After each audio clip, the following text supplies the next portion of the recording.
Buenas noches a todos.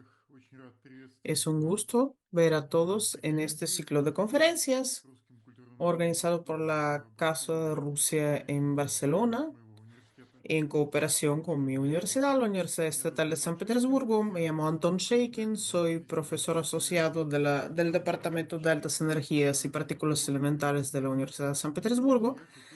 Y hoy nuestra charla va a estar dedicada a un acontecimiento importante que se produjo hace 100 años, en verano de 1925. Fue creada la teoría más aplicada entre las contemporáneas, la teoría de la mecánica cuántica. Y me gustaría empezar nuestra conversación de hoy desmitificando un mito popular. Según este mito, al joven Max Planck, que acababa de egresar de la universidad, su profesor le dijo: joven, no gaste su vida en la física. La física ya está acabada. Solo quedan dos nubecitas en el horizonte. Y luego, los que cuentan esta historia intentan enumerar las nubecitas. Algunos dicen que es la teoría del efecto fotoeléctrico y de la radiación del cuerpo negro. Algunos dicen que son la teoría del éter y la radiación del cuerpo negro también. Hay muchas versiones de estas historias y todas son incorrectas, porque en realidad la persona que dijo esta frase sobre las dos nubes, nubecitas, no fue un profesor abstracto que daba un sermón al joven Max Planck, sino William Thomson, famoso físico inglés, Lord Kelvin, que a principios del siglo XX daba conferencias que se llamaban las nubes del siglo XIX sobre la teoría dinámica del calor y la luz. Y ya que Kelvin era una persona visionaria, no las llamaba nubecitas, sino nubarrones, más bien porque él entendía que los problemas de la teoría del calor y la luz eran bastante serios. Voy a permitirme una cita de las primeras frases de este artículo. La verdad y la claridad de la teoría dinámica que considera el calor y la luz como ondas de movimiento está ahora cubierta por dos nubes. La primera es la teoría oscilatoria de la luz. Fue elaborada por Fresnel y Jung y incluye la cuestión: ¿cómo puede la Tierra mover a través de un cuerpo sólido que es el éter, Lucífero? Y lo segundo es la doctrina de Maxwell Boltzmann sobre la distribución de la energía. Lo primero tiene que ver con el problema del cual luego crece la teoría de la relatividad, y no voy a tocar esta cuestión en la charla de hoy. Y lo segundo sí que tiene que ver con lo que tenía que describir la teoría cuántica, pero no hay ninguna mención sobre la radiación del cuerpo negro en estas frases o el efecto fotoeléctrico. En vez de esto, Kelvin llama la atención al hecho de que la física que le era contemporánea, o sea, la física decimonónica, no podía explicar las microestructuras de la sustancia, porque la distribución de la energía es la afirmación de que la energía, según todos los niveles de la libertad de un cuerpo dentro de un sistema físico, se distribuye de manera uniforme. Y esta suposición se desmentía con las temperaturas bajas. Por ejemplo, eso ya se conocía a principios del siglo XX. Y por supuesto, la teoría cuántica tenía que resolver muchísimos problemas, muchos más que la radiación del cuerpo negro, el efecto fotoeléctrico, la distribución de la energía. Ahí voy a hablar un poco de estos problemas. Según la importancia creo que vamos a ir de la izquierda a la derecha, porque la radiación del cuerpo negro y el problema de la descripción del efecto fotoeléctrico se deslucen frente a dos problemas que no pueden ser resueltos por la física clásica. ¿Por qué luce el sol y por qué existen los cuerpos sólidos en la Tierra? Porque las dos cosas tenían que ver con los objetos que percibimos en la vida cotidiana y estos objetos que vemos y el objeto gracias al cual podemos ver en principio sea el sol son cuánticos por su naturaleza. Porque aunque supongamos que el sol ilumina gracias a una reacción química que produce calor,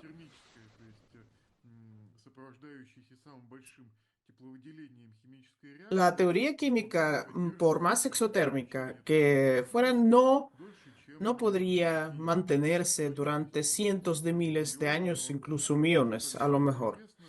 Para aquel entonces ya se sabía, cuando se había descubierto lo radioactivo del uranio, ya se sabía que la edad de la Tierra era como más o menos 1.000 millones de años. Por tanto, no se podía explicar de manera química el hecho de que el Sol iluminara. No era posible. Y para describir los procesos que estaban sucediendo en el Sol se necesitaba la teoría cuántica. La segunda cuestión que tiene que ver con nuestra experiencia cotidiana es la estabilidad de la sustancia y sus rasgos físicos, en particular de los cuerpos sólidos y los gases. Porque para finales del siglo XIX se sabía que las sustancias consisten de partículas cargadas positiva y negativamente. Y cualquier suposición sobre cómo existen estas partículas llevaba a una contradicción. Porque si suponemos que las cargas, algunas cargas positivas, negativas, están en reposo en los cuerpos sólidos,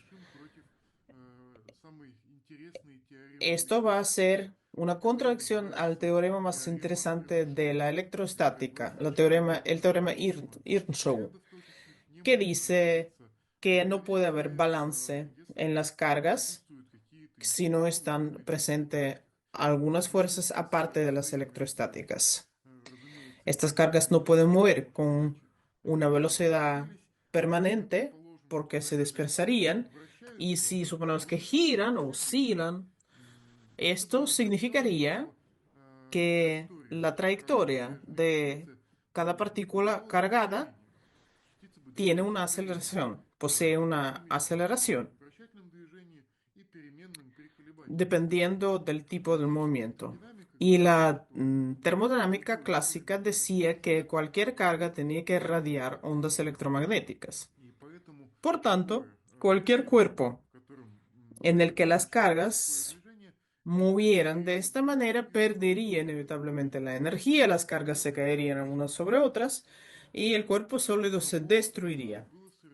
Tampoco se comprendía cómo había que describir la radiación, porque a mediados del siglo XIX se descubrieron los llamados espectros de líneas, es decir, una presencia de cuerpos inexplicables, líneas claras o oscuras dentro de los espectros, si se hablaba de la radiación. Y según la teoría clásica de la radiación, el espectro tenía que ser más o menos uniforme. Y esto no correspondía a la teoría clásica. También estaba presente la famosa catástrofe ultravioleta, que está ahí abajo de la diapositiva. Es la contradicción de las predicciones de la teoría clásica de la radiación y las, de hecho, observaciones, lo cual nos enseñaba que un cuerpo calentado hasta cierto grado irradiaba dentro de un espectro, dentro de un diapasón. Y cuanto menos era corta la longitud de la onda, más intensa tenía que ser la radiación. Por eso, cuando la longitud de la onda tendía al cero, la radiación crecía descontroladamente hacia el infinito. Esto se llama la catástrofe ultravioleta.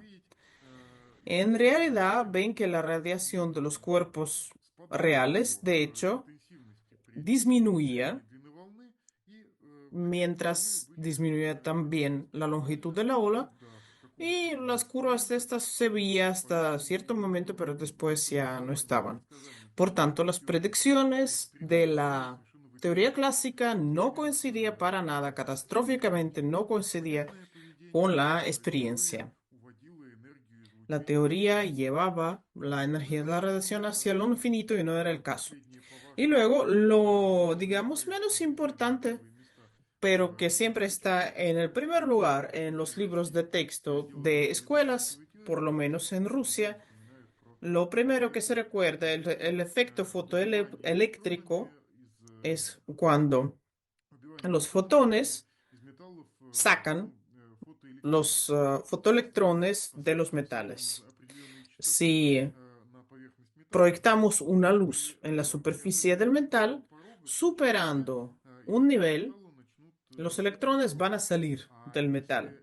Y si no está superado este nivel, por grande que fuera la amplitud de la radiación, no habrá ninguna corriente.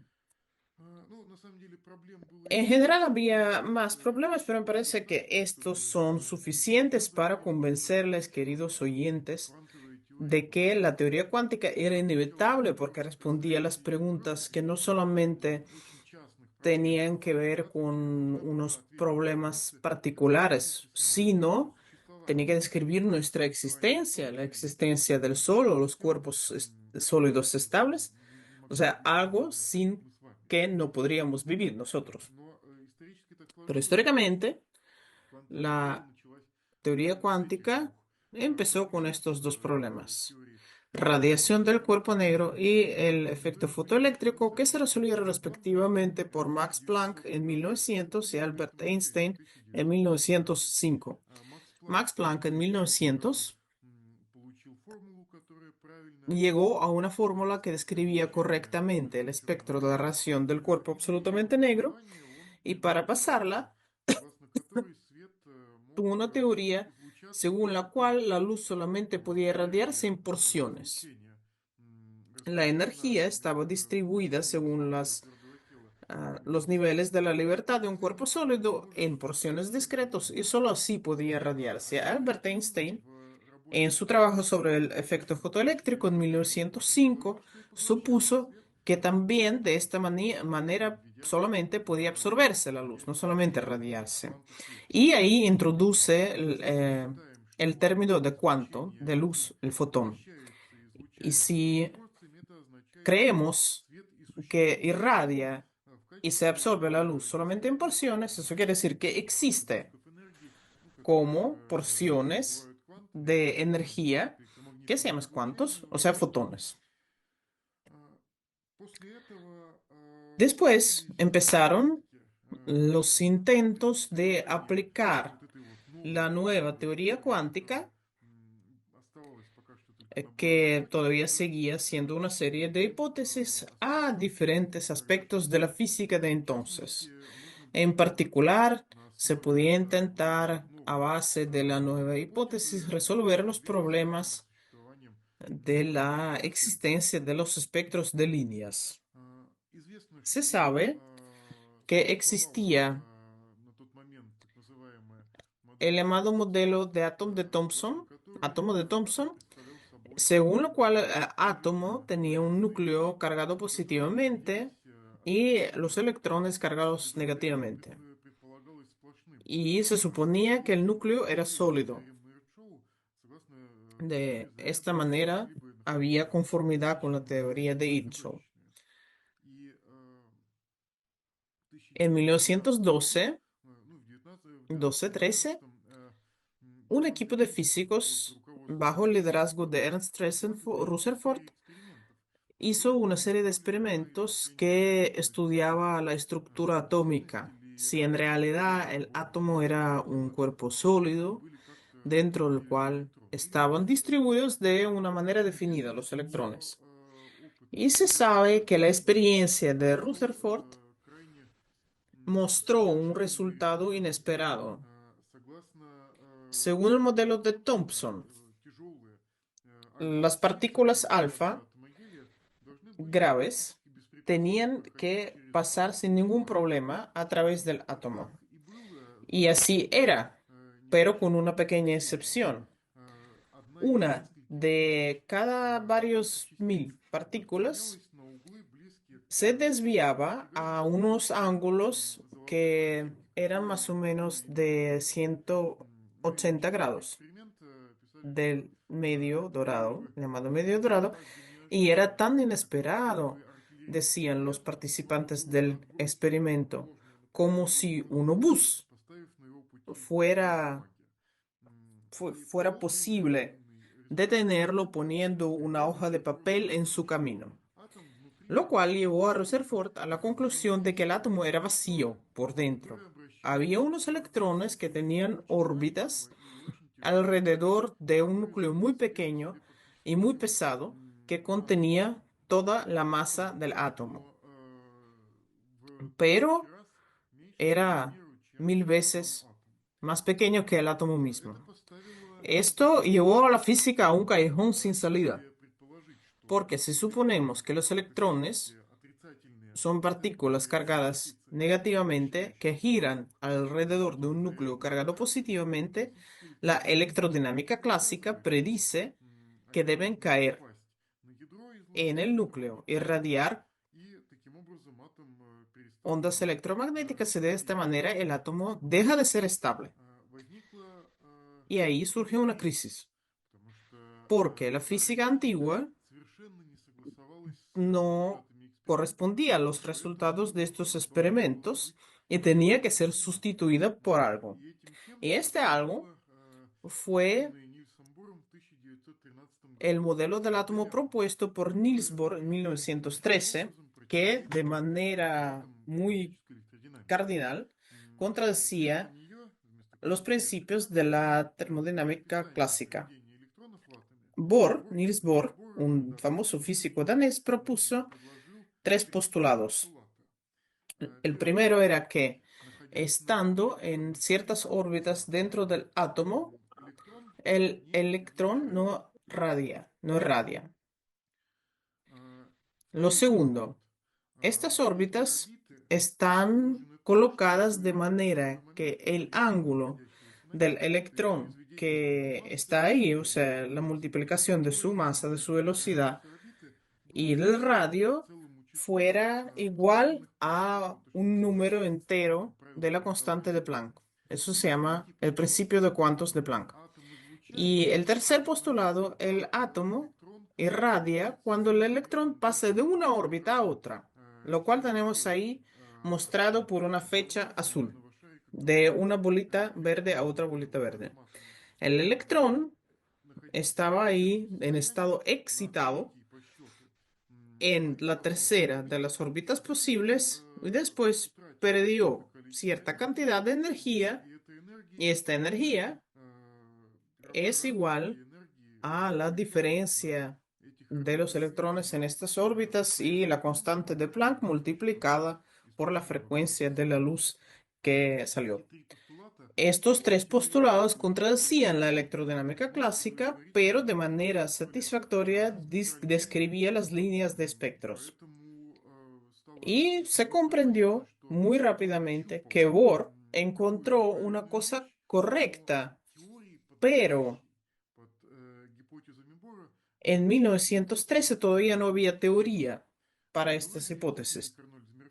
Arnold Sommerfeld, otro físico, modificó un poco los postulados de Bohr y, y dijo que las órbitas de los electrones dentro del átomo eran elípticas y así descubrió la posibilidad de describir otros números cuánticos. Si tenemos en cuenta esta suposición de las órbitas elípticas, podemos ver una similitud muy cómica con la situación que se dio en la física teórica a principios del siglo XX, con la situación de la mecánica celeste que se había producido en los tiempos de Johann Kepler y sus leyes, o sea, hace unos 400 años. Kepler logró, mediante tres suposiciones sobre el carácter de las órbitas de los planetas que giraban alrededor del Sol, coordinar los datos observados con las predicciones de su teoría empírica. Kepler supuso que los planetas se mueven por elipsis con la velocidad de que en lapsos iguales de camino se cubren superficies iguales y las órbitas de diferentes problemas se coordinan de cierta manera. Los ángulos de semiejes de estos planetas parecen cuadrados los periodos de girar. Estas leyes no procedían de ninguna teoría mecánica que existía en los tiempos de Kepler. Sin embargo, describían satisfactoriamente lo observado. Por tanto, en la época de Kepler ya se comprendía que no estaba lejos una nueva revolución durante la cual se crearía una nueva teoría, una sustitución de la mecánica, una mecánica nueva que describiría este sistema en concreto, por ejemplo, el sistema solar y el resto de los fenómenos observados por nosotros. En la mecánica cuántica había una situación muy paralela a eso. Niels Bohr propuso estos tres postulados, funcionaban, pero describían un sistema determinado de la conducta de los electrones dentro de un átomo. No había teoría, pero igual que la nueva mecánica fue creada paralelamente como mínimo por dos personas, Isaac Newton y Leibniz, que después se produjo una gran polémica sobre quién fue el primero, sobre la prioridad, etcétera. De esta misma manera, la mecánica cuántica fue creada por varias personas a la vez. Es bastante difícil indicar los paralelos en concreto, quién podría ser Leibniz, quién podría ser Newton. En este caso hay varios argumentos a favor o en contra de cada uno. Por tanto, voy a preferir el orden cronológico y les voy a hablar de los creadores de la mecánica cuántica en el orden de cómo fue producida en el tiempo. Ahora sale a la escena el protagonista de nuestra historia, Werner Heisenberg. Era un hombre muy joven, en aquel momento un físico alemán, quien acababa de egresar de la universidad y trabajaba con Max Born como su tutor, supervisor, dedicándose al problema de describir el electrón dentro del átomo. Y mm, en los 8 años anteriores, los físicos fracasaban porque intentaban responder la pregunta de cómo el electrón se comporta dentro de un átomo, qué hace, en qué estado está y cómo podríamos describir este estado.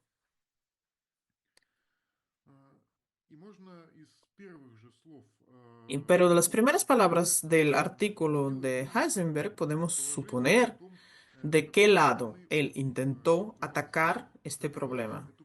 Voy a citar un poco. Como se sabe, contra las reglas formales que se usan en la teoría cuántica para calcular las magnitudes observadas, por ejemplo, la energía de un átomo de hidrógeno, o sea, un átomo que tiene pocos electrones. Se dan objeciones serias. Estas reglas contienen la relación entre las magnitudes que parece que en principio no pueden ser observadas. Por ejemplo, la posición y el tiempo de girar del electrón. O sea, faltan en estas reglas un fundamento para observar. si no nos queda la esperanza de que estas magnitudes no observadas ahora van a ser accesibles más tarde para la observación. O sea, Heisenberg se acercó a este problema. Hemos intentado describir la posición de un electrón dentro del átomo, en general, las características de este, pero no podemos establecer nada. Y si nos ponemos a pensar,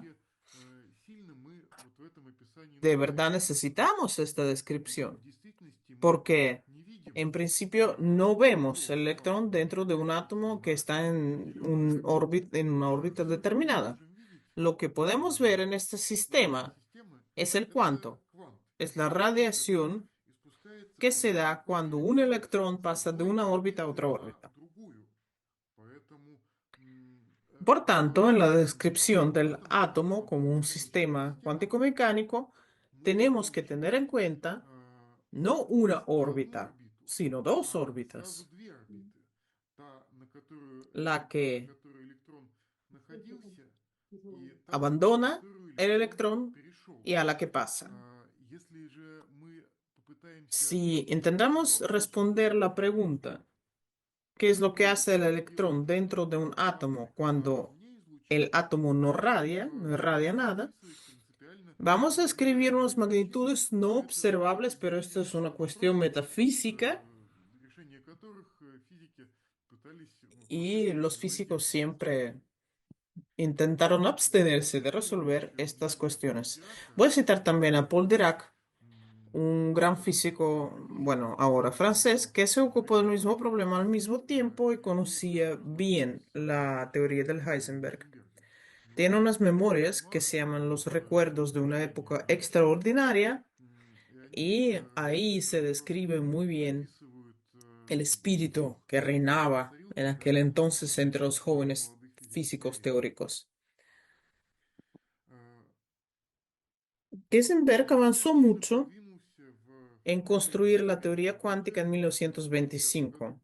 Hizo un paso muy valiente. Se concentró en las magnitudes relacionándose estrechamente con las magnitudes observadas, pero lo observado tiene una relación muy indirecta a las órbitas de Bohr. Y entonces Heisenberg dijo que no era importante. Todo esto lo podemos explicar con dos órbitas de Bohr y no una, dos en vez de una. ¿Qué es lo que se deduce de esto? Y luego viene una de las páginas más curiosas de esta historia, porque para describir el estado del átomo, Heisenberg tuvo que inventar prácticamente un aparato matemático artesanalmente que ya los matemáticos conocían desde hacía tiempo. Si vemos dos órbitas de Bohr en vez de una, el sistema puede estar en dos estados. El primer estado es, tenemos dos órbitas de Bohr, el electrón está en la primera, y el segundo estado tenemos dos órbitas de Bohr, el electrón está en la segunda. Y si deseamos de alguna manera traspasar un estado al otro, tenemos que entender cómo van a cambiar las particularidades de cada una de estas órbitas dependiendo de dónde había estado el electrón y dónde está ahora. Lo que va a pasar con las órbitas de Bohr, Heisenberg lo describió con tablas de números y cada tabla y cada número se refería a una órbita de Bohr antes o después de la radiación de un cuanto de luz.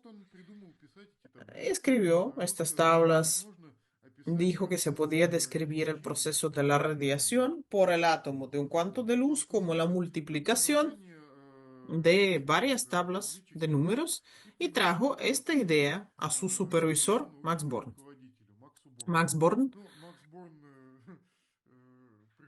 quedó pasmado y le contestó, querido, te felicito, has inventado la matriz, pero ahora tenemos que entender qué es lo que significa todo esto.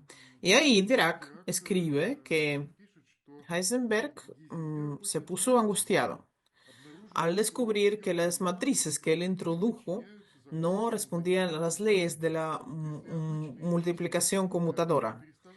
Porque si en la multiplicación convencional podemos cambiar los, los números de lugares, en las tablas de Heisenberg no se producía. A por B no correspondía a B por A y normalmente esta mecánica matricial de Heisenberg es expuesta de manera que Heisenberg pensó, ¿qué pasa si un orden de de un sistema matemático influye en su futuro? ¿Qué tal si esta multiplicación conmutadora influye en cómo va a ser todo? Pero si leemos con atención a Dirac, todo era al revés. Artesanalmente, Heisenberg inventó un aparato matemático y ya después comprendió que la, la teoría tenía un escollo ahí, perdón, tenía una piedra angular ahí. Y para explicar por qué esta falta de conmutación de las operaciones era la base de la mecánica matricial, permítanme exponer un experimento mental relacionado con cómo podemos ver las cosas en general. Si nos imaginamos el proceso de la observación dividido en el máximo número de partes posible, lo describimos de esta manera. La luz de una bombilla, por ejemplo, cae en un objeto que quiero observar. Se reflejó en este objeto y cayó en un aparato de visión, a lo mejor un ojo, a lo mejor un telescopio. Y si este objeto que deseamos observar es lo bastante grande, por ejemplo, la mesa en que estoy ahora, yo puedo omitir en mis observaciones el impulso del reflejo del cuanto de la luz. Porque cuando el cuanto de la luz se refleja de la mesa o de mi ordenador, le dio a estos objetos un impulso. Su impulso cambió y una parte de este impulso pasó a los objetos observados. Si la mesa es grande, el impulso de un desgraciado fotón no influye, digamos, de manera relevante en la mesa. La mesa no va a cambiar visiblemente para nosotros. Pero si el objeto es pequeño, por ejemplo, es un electrón, o sea, comparable con el impulso de un fotón, en este caso, después de observar yo la posición del electrón, pierdo la información. ¿A dónde va el electrón? Porque la herramienta de mi observación, el fotón, le da un impulso en el momento de la observación. Y Heisenberg descubre que estas magnitudes, la precisión con que conocemos la posición de un objeto y la indeterminación en el impulso que le dimos al objeto mediante medir su posición, no pueden ser casuales. En la física clásica podíamos medir cualquier característica existente de una manera objetiva de un objeto con una precisión, con una exactitud. Todo dependía solamente de la precisión de los equipos técnicos. En la mecánica cuántica, los resultados de nuestros experimentos no pueden ser exactos. Si con una exactitud deliberada medimos una característica de un objeto, por ejemplo, la posición del impulso, perdemos toda la información de cómo es otra característica de este objeto y esta relación, esta desigualdad que conecta las incertidumbres se llama el principio de la indeterminación de Heisenberg. Después de que se estableció este principio, comprendieron que los físicos tenían que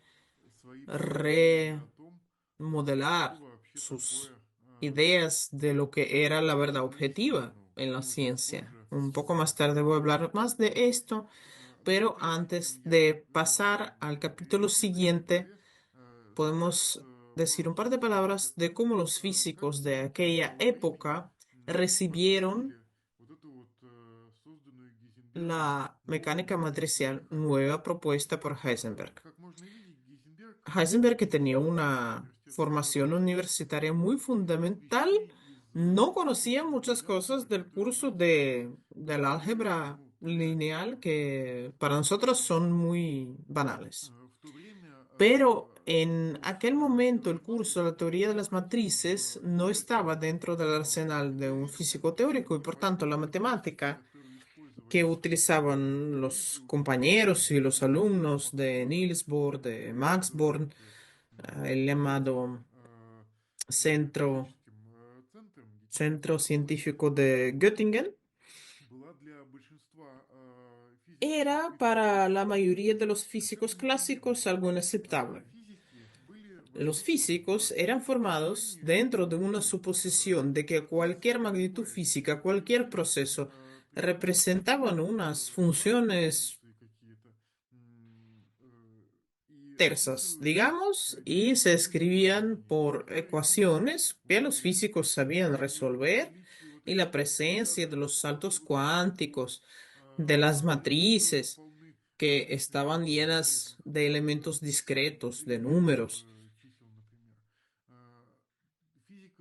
irritaban muchísimo a los físicos de aquella época. Parecía que la nueva teoría elaborada en Göttingen era una especie de una manera de patar al público. Vean como que bien que conocemos las matemáticas. Somos mucho mejores que ustedes. Pero el hecho era que la teoría funcionaba, explicaba de hecho la conducta del electrón dentro de un átomo. Y ahí los físicos tuvieron un dilema desagradable si tenían que rechazar el estudio de la estructura atómica o tenían que dominar los, las partes de la matemática que no conocían o no les gustaban. Ernst Schrödinger salvó a todos. En aquel momento, a diferencia de Heisenberg, era en aquel momento y era un profesor muy respetado, con mucha experiencia académica, que tenían varios trabajos sobre la teoría de de la relatividad, conocía muy bien las ecuaciones diferenciales, etcétera. Y en 1926, a principios de aquel año, descubrió que podía, de alguna manera, conectar la física clásica se describía con ecuaciones diferenciales y los misteriosos saltos cuánticos discretos que llenaban la teoría del átomo.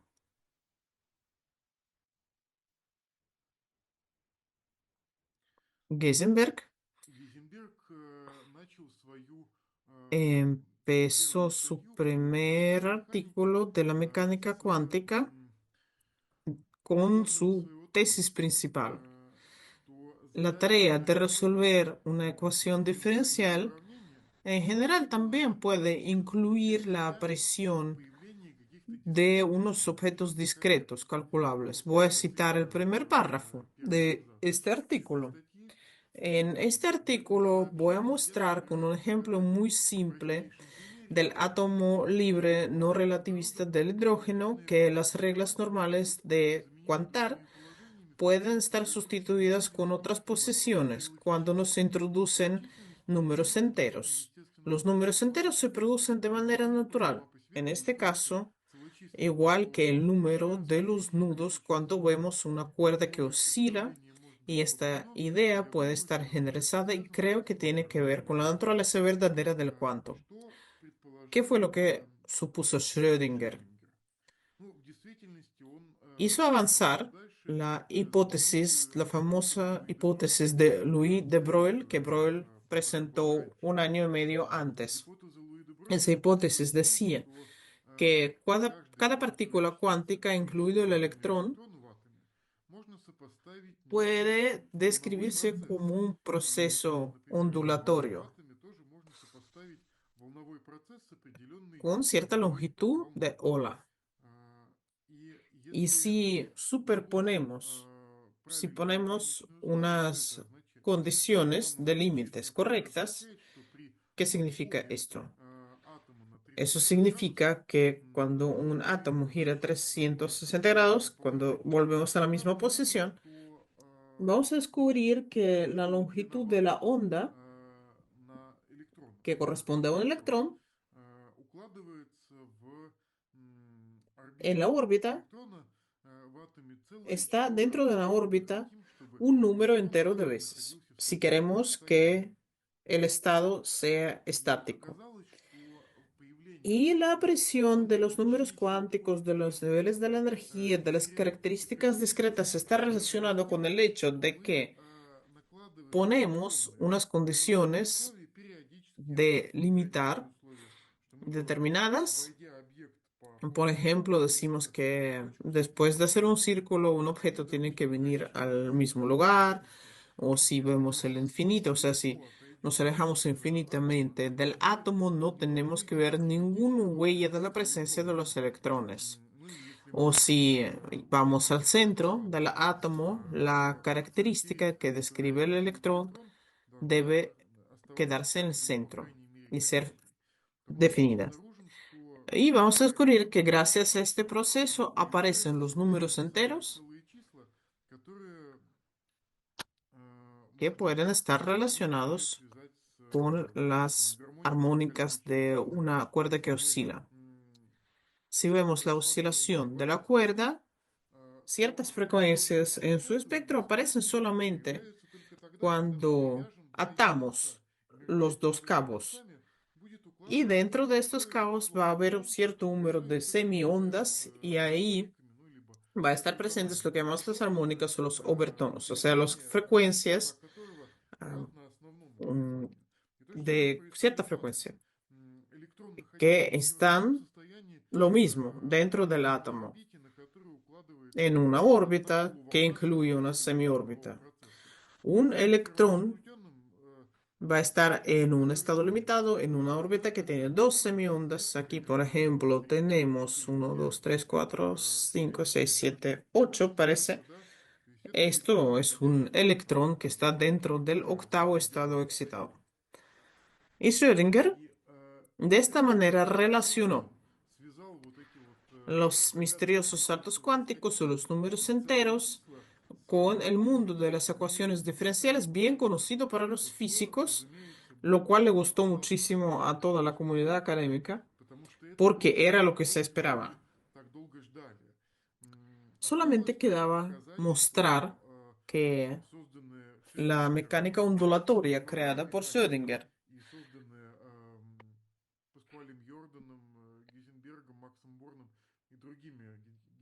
y la mecánica matricial creada por Heisenberg y otros del círculo de Göttingen era lo mismo.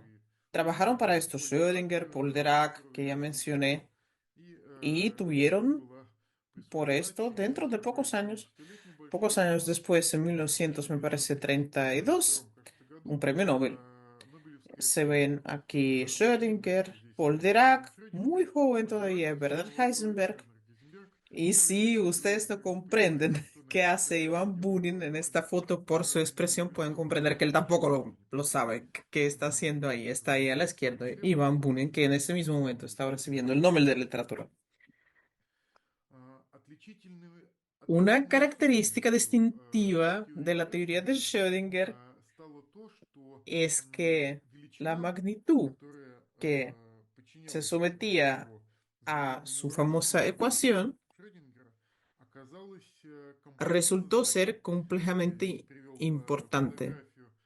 Es aquí una foto de la tumba de Schrödinger donde está la ecuación. El derivado del tiempo de la función onda multiplicada por la constante de Planck, etcétera, etcétera. No voy a hablar aquí mucho sobre los detalles de esta ecuación, solamente les voy a llamar la atención. Aquí hay una unidad imaginada. Eso quiere decir que la función onda, o sea, la magnitud que describe el electrón es compleja en principio. No puede ser medida directamente porque los números complejos no existen en la naturaleza.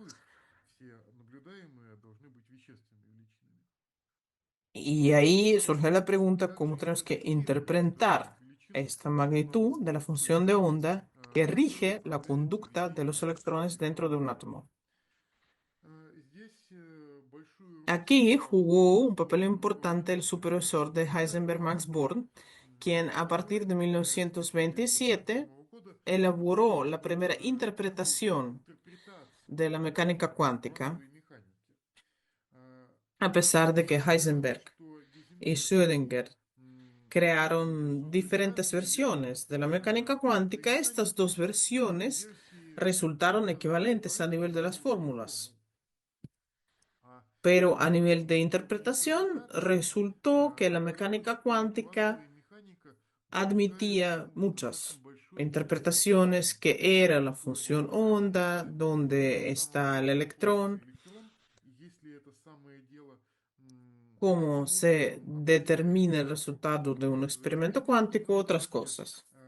Entonces Max Born fue el primero en proponer la interpretación probabilística, que luego recibió el nombre de la interpretación de Copenhague, y también participó Niels Bohr en esta discusión.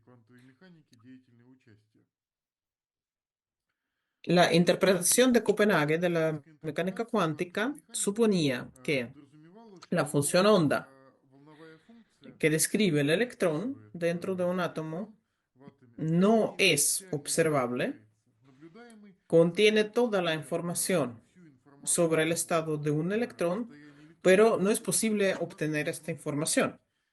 En el momento en que un sistema cuántico interactúa con un sistema clásico, por ejemplo, el ojo del observador,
si cometieron un error dentro de la mecánica cuántica, y eso se surge de las materias, de las teorías de materias, pero fue un error genial que le trajo no a Einstein, sino a otras personas un Nobel de física de hace pocos años.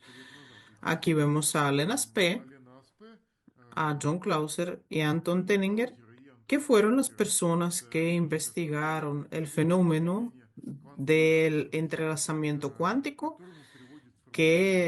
a lo cual lleva la paradoja de PR. Las partículas cuánticas pueden estar relacionadas a distancia, de hecho, y esto de alguna manera u otra produce una interacción que garantiza la indeterminación principal de la mecánica cuántica. Y aquí hay que mencionar que por primera vez se indicó la necesidad de utilizar el aparato matemático en el entrelazamiento cuántico. Ah, lo indicó el fundador de nuestra escuela académica, un físico, representante de de la Academia de las Ciencias de la URSS, Vladimir Fock. En su artículo dedicado a la paradoja de PR en 1936, dijo que Einstein propone utilizar para descubrir los objetos cuánticos la función onda.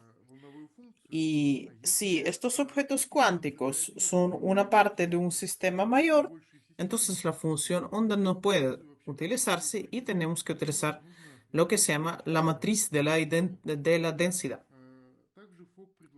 También propuso la interpretación de la mecánica cuántica que recibió el nombre de la relatividad hacia los recursos de la observación.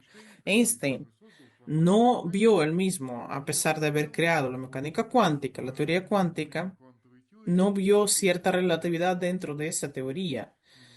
Einstein dice que la mecánica cuántica no puede responder a la pregunta dónde en realidad está el electrón. Fogg dice que no es del todo así. La mecánica cuántica no es capaz de responder a la pregunta ¿dónde está el electrón fuera de la observación? Pero lo mismo, en la física clásica no podemos responder a la pregunta ¿dónde estás fuera del principio de las coordenadas? Para decir dónde estoy, yo aplico unos puntos de orientación. Digo, estoy a un par de puntos. Esta distancia puede no corresponder a mi visión. Lo mismo, no siempre podemos responder a la pregunta cuál es la velocidad de un coche, porque en relación con un peatón es de 60 kilómetros, pero en relación con el conductor es de 0 kilómetros, porque está dentro del coche.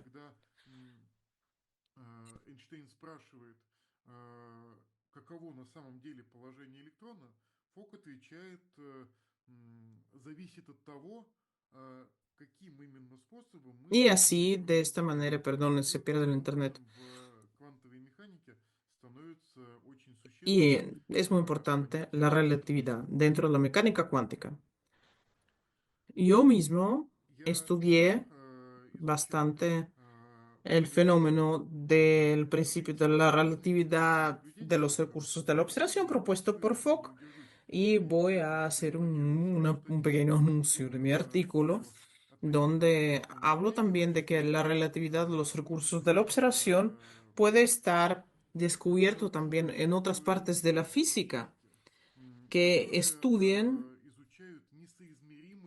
lo no medible en cuanto a nuestro objeto. Si la mecánica cuántica describe un mundo demasiado pequeño para que yo pueda, mediante mis observaciones, recibir la información, de la misma manera es posible esta situación en otras partes de la física, que estudio unos objetos no comparables. Por ejemplo, en la teoría de la distribución de las ondas electromagnéticas, estudio unos objetos que se mueven de manera demasiado rápida para que yo pueda observar directamente. Y la teoría de los sistemas con muchos niveles de la libertad, dentro de la física teórica, trabajo con los sistemas donde hay un número tan grande de partículas. Por ejemplo, dentro de esta habitación hay una cantidad tan grande de moléculas que yo no puedo describirlas con mis recursos de observación. Se nos está acabando el tiempo, voy a las conclusiones. ¿Qué fue lo que intenté contar hoy? La crisis de la física clásica estaba madurando en muchas partes, no solamente había dos nubecitas en el horizonte. La teoría antigua cuántica resolvía esta crisis de lo mismo que las leyes de Kepler resolvía la crisis en la astronomía del siglo XV. Y en la astronomía fueron los innovadores Newton y Leibniz, y en la teoría cuántica Heisenberg y Schrödinger. Heisenberg y Schrödinger. Dije, la mecánica cuántica resolvió muchos problemas teóricos que enumeré, pero propuso muchas cuestiones metodológicas e incluso éticas, y cambió nuestra visión de la física, diciéndonos que no siempre podemos resolver la información de cómo está estructurado un objeto. Sobre muchas de estas cuestiones ya había dado unas charlas, y por falta de tiempo ahí hago referencia a esas charlas. Muchísimas gracias por su atención.